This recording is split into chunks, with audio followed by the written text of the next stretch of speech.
Okay, നമുക്ക് ഇന്നൊരു HTML-ന്റെ class എടുത്ത് നോക്കാം. ഇതിപ്പോൾ W3 സ്കൂൾസിൽ HTML സെക്ഷനിലാണ് കയറിയിരിക്കുന്നത്. ഈ ഒരു പേജിൽ അവരെങ്ങനെയാണ് ഈ ഒരു കോഴ്സ് യൂസ് ചെയ്യേണ്ടത് എന്നുള്ളതിൻ്റെ ഒരു ഡീറ്റെയിൽസ് ആണ് ഇതിലുള്ളത്. അപ്പോൾ ഇതിലുള്ള ട്രൈ ടു യുവർ സെൽഫ് എടുക്കുമ്പോൾ നമുക്ക് ഇങ്ങനെ ഒരു HTML കോഡ് കിട്ടുന്നുണ്ട്.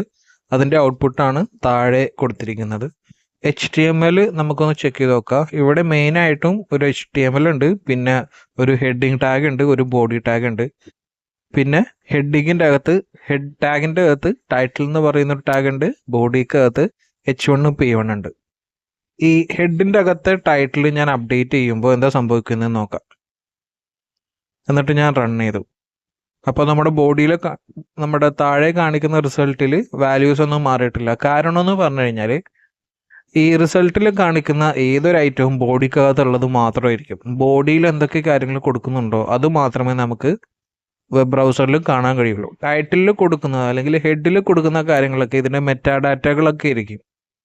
മനസ്സിലായില്ലേ? ഇപ്പോൾ ടൈറ്റിലായിട്ട് നമ്മൾ ഹെഡിൻ്റെ അകത്ത് ടൈറ്റിൽ കൊടുത്തിരിക്കുകയാണ്, പേജ് ടൈറ്റ് GGGGE എന്നുള്ളത്. ഇത് എവിടെയാണ് കാണിക്കുന്നതെന്ന് പറഞ്ഞു കഴിഞ്ഞാൽ ബ്രൗസറിൻ്റെ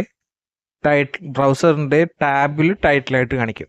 മനസ്സിലായില്ലേ? ഇതപ്പോൾ അവർക്ക് സെർച്ച് എഞ്ചിൻ ഒപ്റ്റിമൈസേഷന് വേണ്ടിയിട്ടൊക്കെയാണ് ഈ ഹെഡിലുള്ള കാര്യങ്ങൾ മോസ്റ്റ്ലി അവർ യൂസ് ചെയ്തിട്ടുണ്ടാവുക. മനസ്സിലായില്ലേ? അപ്പോൾ ടൈറ്റിൽ അവിടെ ആയിരിക്കും മാറിയിട്ടുണ്ടാവുക. നമുക്ക് മൊബൈൽ നോക്കിയാൽ ഇപ്പോൾ കാണാൻ പറ്റില്ല, അല്ലെങ്കിൽ ഇപ്പോൾ അത് കാണാൻ പറ്റില്ല. ഇത് ഇത് ഓൺലൈൻ കോഡ് എഡിറ്റിംഗ് ആയതുകൊണ്ടിട്ട് അവിടെ കാണാൻ കഴിയില്ല. ഞാൻ ഹെഡിങ് മാറ്റി കഴിഞ്ഞാൽ എന്ത് സംഭവിക്കും?